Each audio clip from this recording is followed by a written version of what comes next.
So last night I had a weird dream, and I'm going to use names. I do use names on the vlog. It's a very strange dream.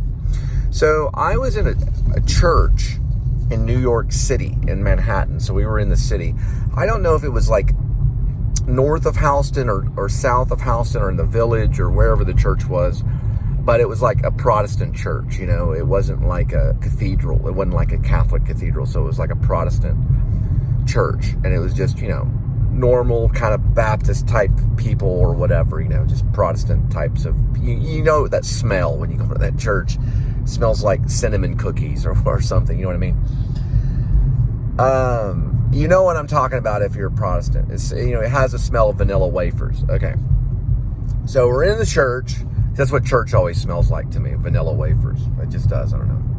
I was in the church, and I don't really know who I was with. I think I might have been with Linda or somebody. And all of a sudden, this actress friend that I know, Amber, who had run off to New York for a while. She was an actress in New York, and she's also an actress in Chicago. I think she married a musician.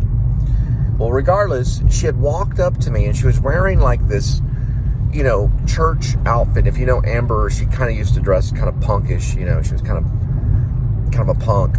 But she's an actress, so I'd worked with her in several different scenes, and we did mime together and things like that. Well, anyway, I was in the church, and she had walked up, and she just started talking to me. She came off as this very kind of church-going person, which was strange for me, you know, because she's always kind of the punker, you know, or the alternative type. And I was like, okay, what's going on? And, you know, I guess we started talking about something. You know, it was like church talk. You know how you talk when you're in church? You're like, oh, well, hi, you know, it's nice to see you and all this stuff. And, you know, just being really nice.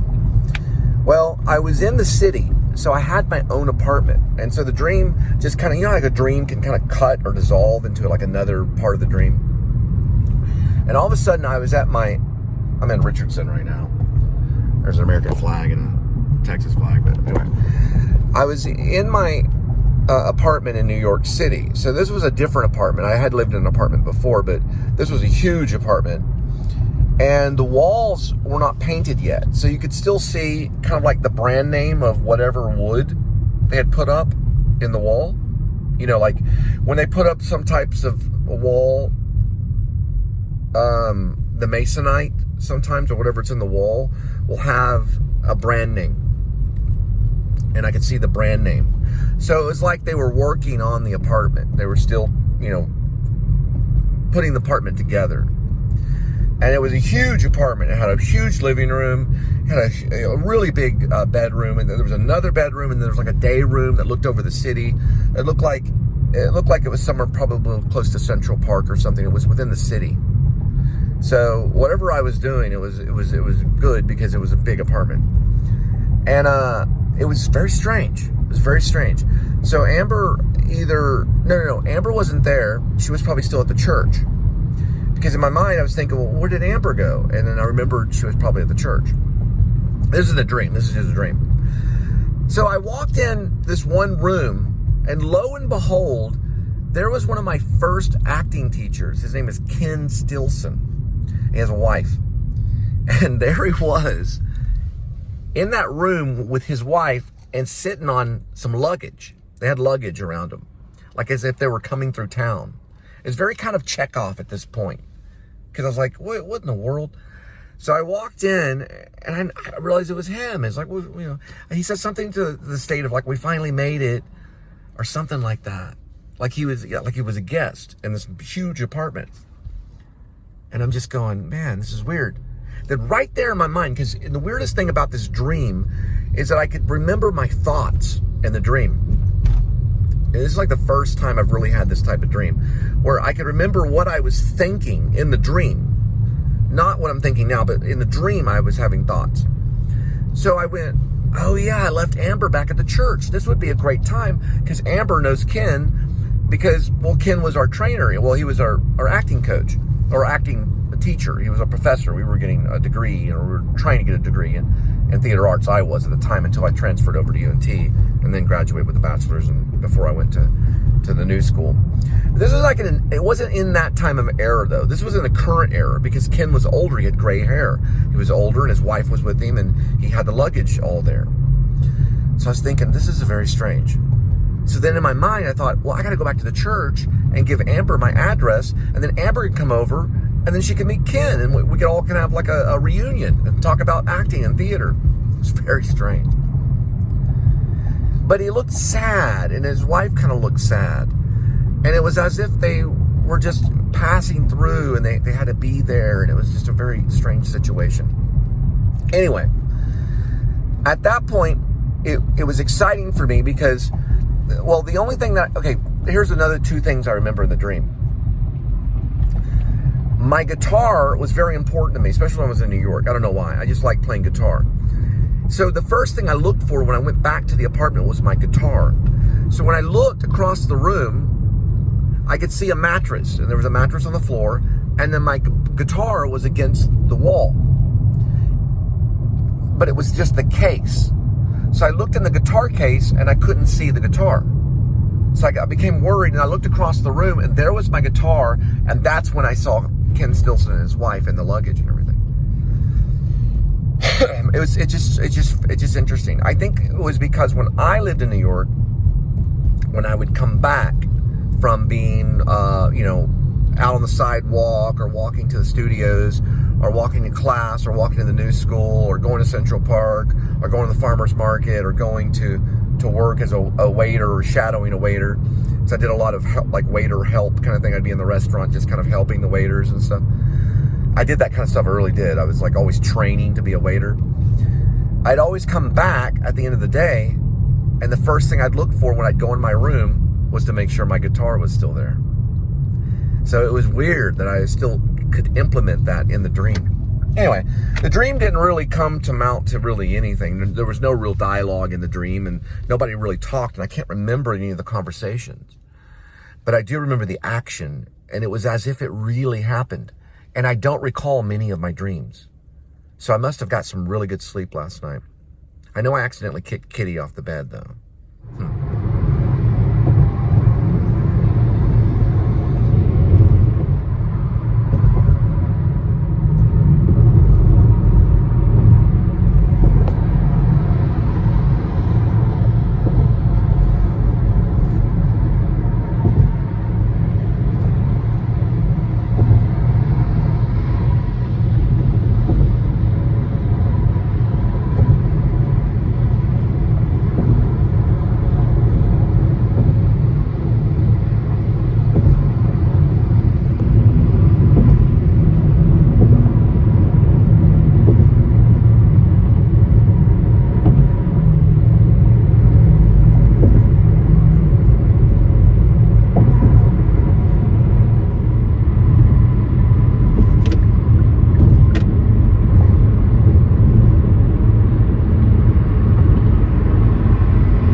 Mike Judge's Office Space. You ever seen Mike Judge? He did a film called Office Space about a character named Peter Gibbons. Their opening shot, and only the opening shot, was done right off Dallas North Tollway, this direction here. And you can see that building right there in the rear. It's in the opening shot of the movie. I think you might can see that one too. I'm not for sure on that one. But you can see that one for 100% sure. That building's in it, if you know Mike Judge. And this is note to all actors, if you do get to go to New York, and you probably will. So if you're very, very serious about acting, you'll end up in New York at one time or another. And somewhere down the line, the actor studio name will pull up, whether you're a fan or you're not. It doesn't matter. You'll come across it. And in all forms of performance. Now, Here is my suggestion to the actor when you end up in New York. What you want to do, whatever the reason you're there, and it could be for school or work or whatever it is, you want to work in as many theater houses as possible, and don't worry if it's community or professional. Don't worry, either or. Because you want to meet as many other theater directors, actors, playwrights as you can. That's what you want to meet. You want to meet actors, theater directors, and playwrights. As many as possible. That's what you want to do. And you want to put on your resume, you want to really work at these theaters, and you want them on your resume. And that goes for all the big cities. Chicago, you want to work at Steppenwolf and all the great theaters. You go to New York, get as close to Broadway as you can, or off Broadway, or whatever it may be. The Manhattan Club, the one that Philip Seymour Hoffman was a part of. You've got so many different theaters. Even if you got to work at 13th Rep on 13th Street, and they'll let you in, they'll let anyone in. Or the Actor Studio, they'll let you observe if you're an actor, or especially if you're a musical theater, or you're getting paid on Broadway. They'll let you in, but they'll let you observe. To be a member, you have to audition. But I haven't even auditioned for the real Actor Studio. I've only auditioned for the Actor Studio Drama School, which they have access to the Actor Studio. And a lot of them do get in. I would say almost all of them. But regardless, it's not only that. That's not the whole mecca. But you want to be a part of the theater. And you want to go into as many theater houses as you can. Not just the Actor Studio, not only 13th Rep, and not only Manhattan Club or whatever it's called, but you want to go to every theater that you can, and they're all going to be in the city, okay? I used to think that there were theaters in Brooklyn and theaters in the Bronx and theaters. There are probably some scattered ones, but all the theaters that you can get in the city, and I'll tell you why. Here's one reason. Okay. Everything in the city is like triple the price. So if you're going to buy, like, let's say a Coca-Cola, a bottle of Coke, and you go to Brooklyn, you can get it for, I don't know, maybe even $1.50. You go into Manhattan, it'll be $3 to $5, or maybe $6. You want to buy a sandwich in Manhattan, $35. You see what I'm saying? You want to go to a theater show, $70 to $100 up. And that money's going to flow to the actor whenever they're going to seek that ticket, right? Because they make money off ticket sales. So you're contributing to the professionalism of theater in New York City. You don't have to. You can find theater anywhere in the world. You can go to any stage anywhere. But what I'm trying to say is, when you go to the city, you want to be involved in as many theaters as you can, because the actors that are out there that are trying to survive are going to be there. Now, you're going to find out some are doing it for money, and then some are doing it because they have talent and they want to be an artist and they want to tell a story. And those are the ones that are going to make it. Okay? You're going to meet those types, and you'll know them immediately, just like that. They're the type that want to tell a story. They don't care about the money. They'd do it for free if they could. Sometimes you go, hey, well, we can pay you. They're like, great. The other ones over there, they're looking for fame and fortune and money. A lot of times they don't last as long. The ones that love it are going to succeed. Got it? But you'll find all of those within the theaters. You'll go there and you'll find them within the theaters. And there are many theaters there. There are a lot of theaters in Manhattan and New York City. And that's a family-oriented thing. You can always tell an actor. One actor can tell another actor from another actor, and a director and a playwright. They all know the language, and they know what they're doing when they walk into a room. They know stage right, they know stage left, they know upstage, downstage, they know what the director is, they know what a stage manager is, they know what a play's about, they know how to get started, they know how to tell the story. So you learn that stuff very quickly. Now, by the time you make the big move and you go to Hollywood and you really want to be discovered, they're going to know by just looking at you and talking to you immediately, just like that, whether they can make a buck off of you. So sadly enough, money is part of it, and that becomes you know, your survival or your way of living.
Over on the left side, right there. It's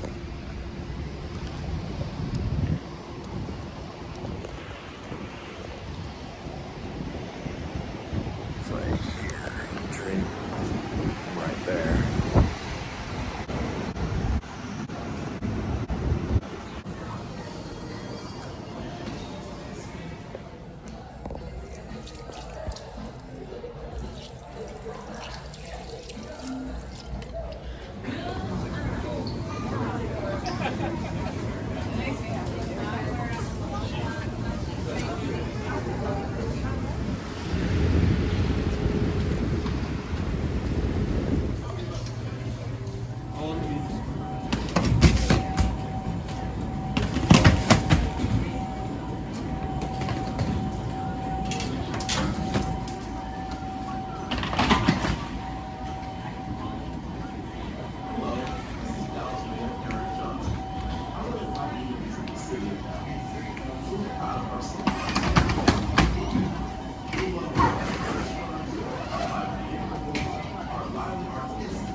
First thing is, every time I grab one of these, I always hear like a crying child. I don't know if that's some kind of symbolism or something. I don't know what it is.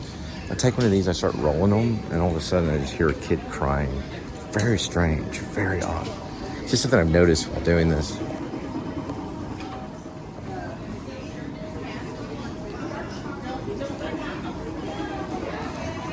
Oh, so sorry. Sorry again. Sorry about that. Yep, so sorry. So sorry about that.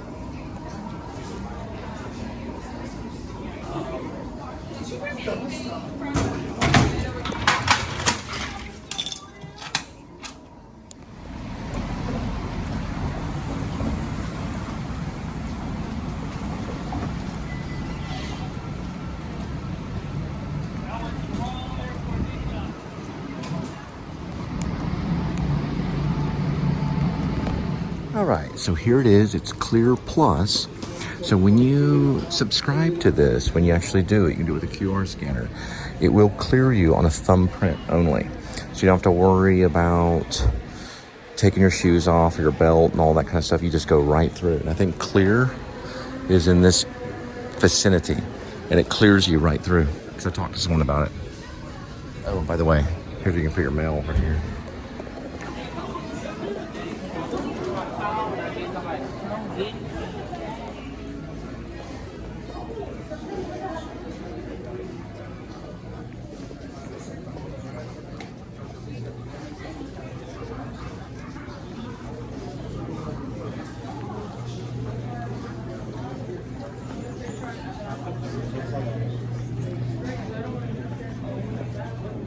We didn't know, babe.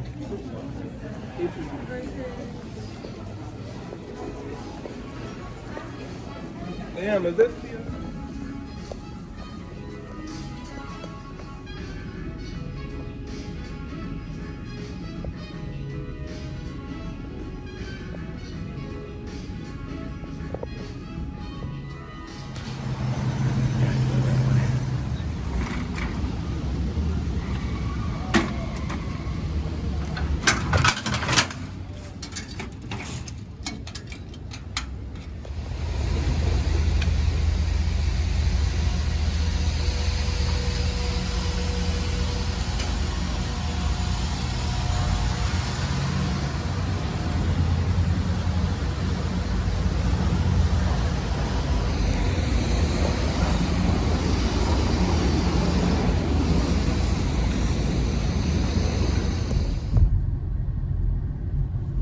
All right, so we moved locations all the way on the other side, which is E35.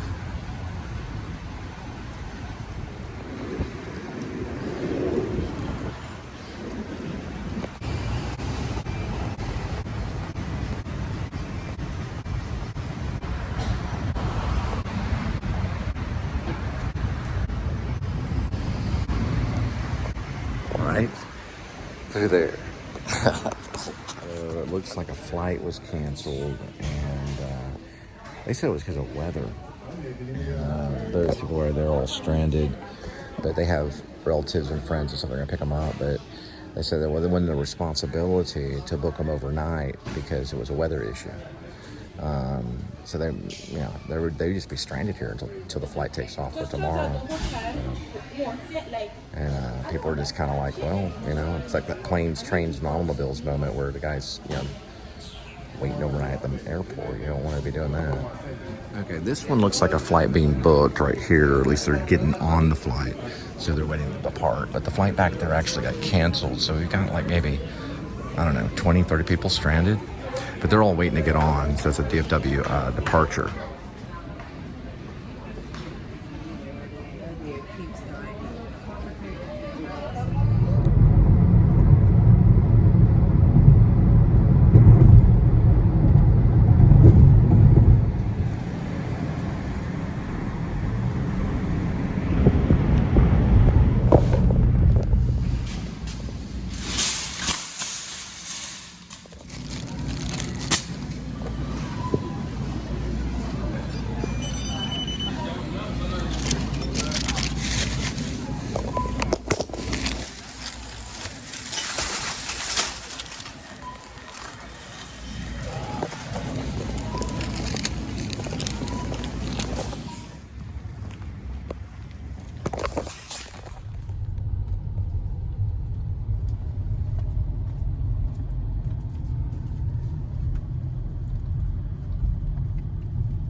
If you keep watching, you'll learn something.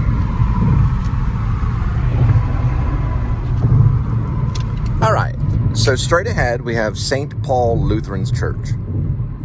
It's kind of the opposite of the Catholic Church. You have the Catholic Church way over here, and you have the Lutheran Church way over here that believe in completely different things. They're nothing alike.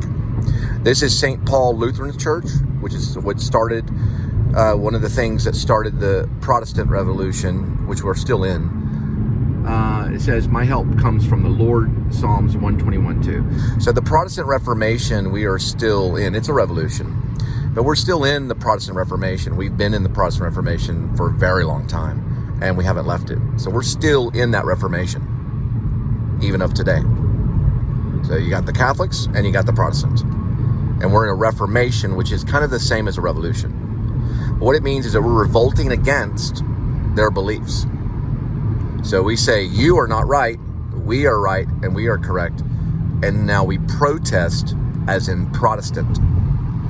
So the protest movement is the Protestant movement. That's what protest means, Protestant, right? When you're saying Protestant, you're saying protester. The same thing. That's what Protestant means. It's the exact same thing. We protest against your wrong church known as the Catholic Church. And it's the wrong belief, which condemns others. They also believe in a false god, which is Mary, or they worship the wrong idols, which comes from Roman and pagan belief. The Protestants believe only in Jesus Christ, that the answer is Jesus Christ, and there is no other way to look, and that he is the door into salvation, and through him you walk into salvation. Everything else is false. This whole entire existence is false, and any other belief is wrong. And that's the Protestants.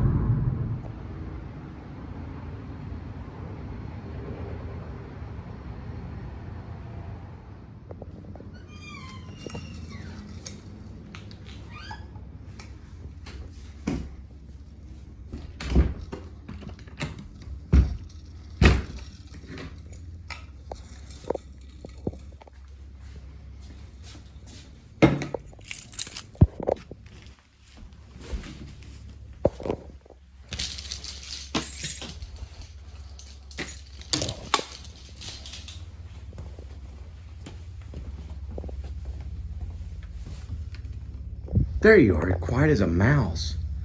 My goodness. How's he doing? It's good. He played. Okay, cool. There it is. Your favorite, Sheba Cuts. Look at that kitty go.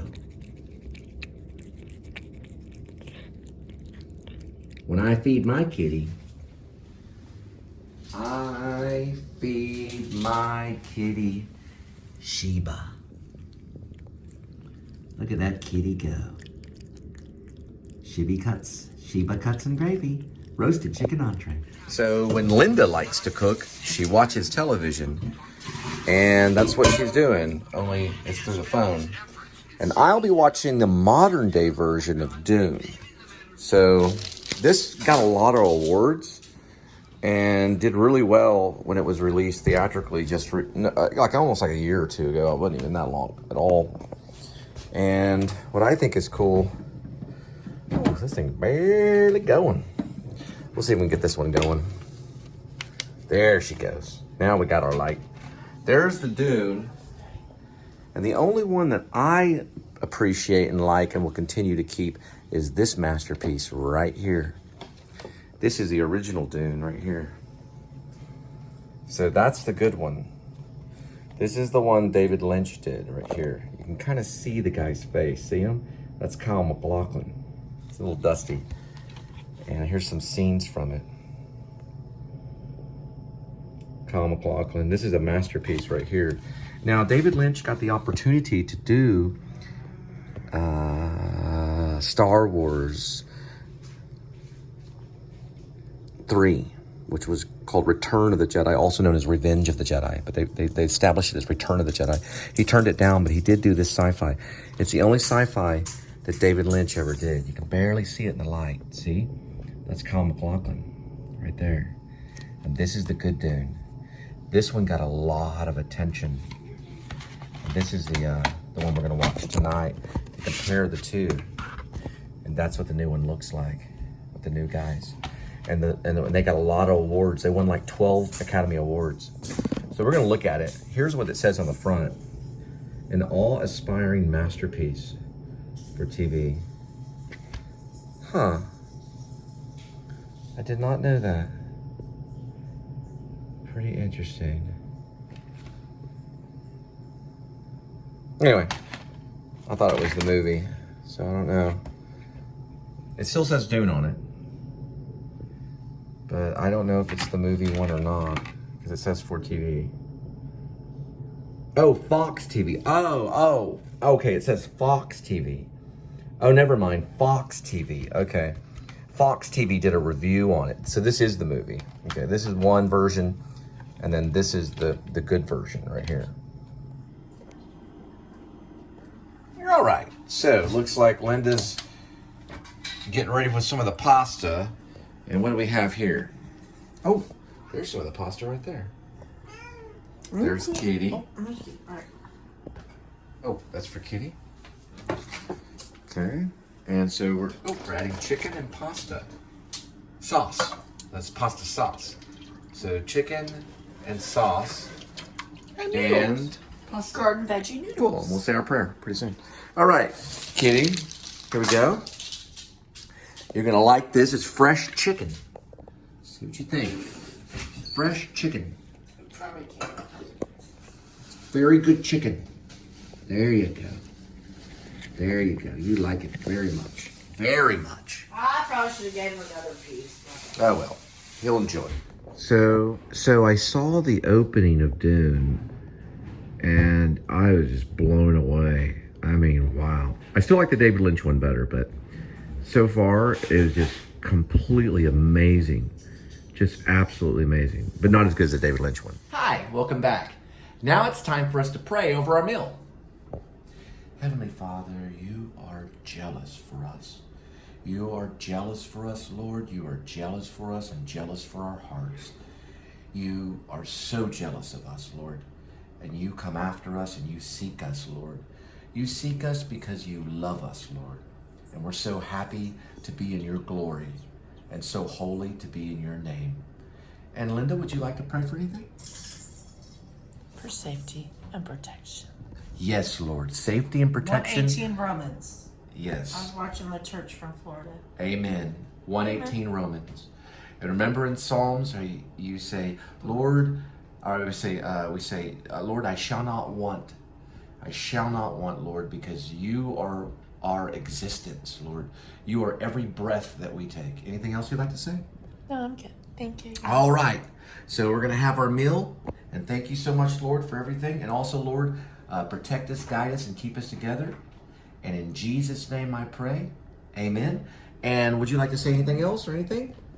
Okay, let's try out the meal and see what it is. So what is this again? What's it called? Garden veggie pasta, Hunt's spicy sauce, a little bit of mayo, mustard, and a can of chicken breast. A can of chicken breast. Let's try it out.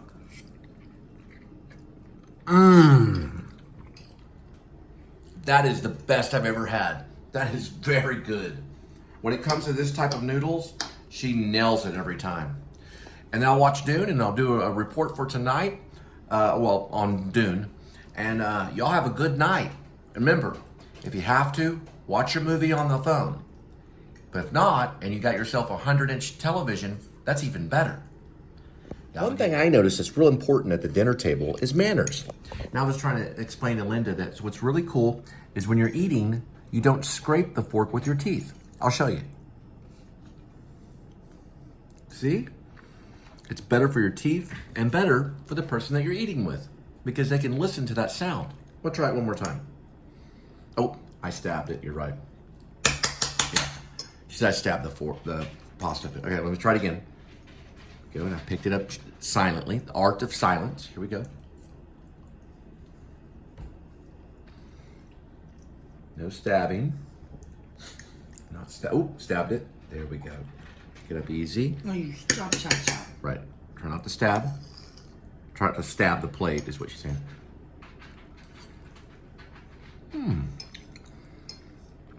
Oop, stab it a little bit there. There we go. Now it's cold. Mmm. But it's good. Whoop, little scrape there, but not a big one. Yeah, a little bit. Mmm. Manners way. are everything. They even have in theater, you have a thing called mannerisms. Okay, go ahead. What are we saying, by the way? A salad fork has 3 prongs, not 4. I didn't know that a salad fork has 3 prongs. Cool. Don't forget a thumbs up. And please subscribe.